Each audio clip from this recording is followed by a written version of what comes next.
Bismillahirrahmanirrahim. Değerli kardeşlerimiz, tarihimizi okumaya devam ediyoruz. Kürtlerin kökenleri nedir? Nereden gelmişler? Kökü nereye dayanır?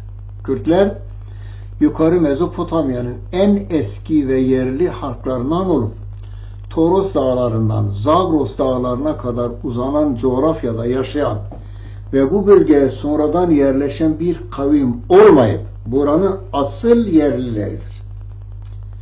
Kürt kelimesinin Sümer dilinde dağlılar anlamında Kürdi'den geldiği söylenmektedir. Kürdi, Sümer dilinde dağlılar demektir. Sümerce'de kur, dağ demektir.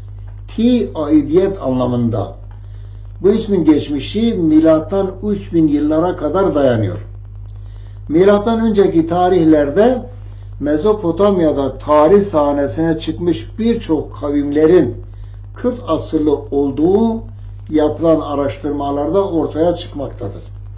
Mesela isimleri tarihlerde anılan Suvaro, Kurti, Guti, Lulu, Kusi, Kasit, Mitanni, Med, Mannai, Urarto, Karduk, Cirti, Gord, Kord, Kardakes gibi kavimlerin çoğunun Kürt olması çok yüksek olasılıktır.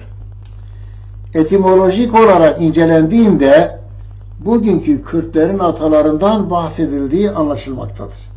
Benim şahsi kanaatıma göre insanları ilk konuştuğu dil Kürtçedir. Nuh Aleyhisselam insanlığın ikinci babası olarak biliniyor. Gemisi Cudi Dağı'na oturmuştur. Hud suresi 4. ayet. Ve insanlık Cudi'nin etrafına yayılarak yaşam kurmuşlardır.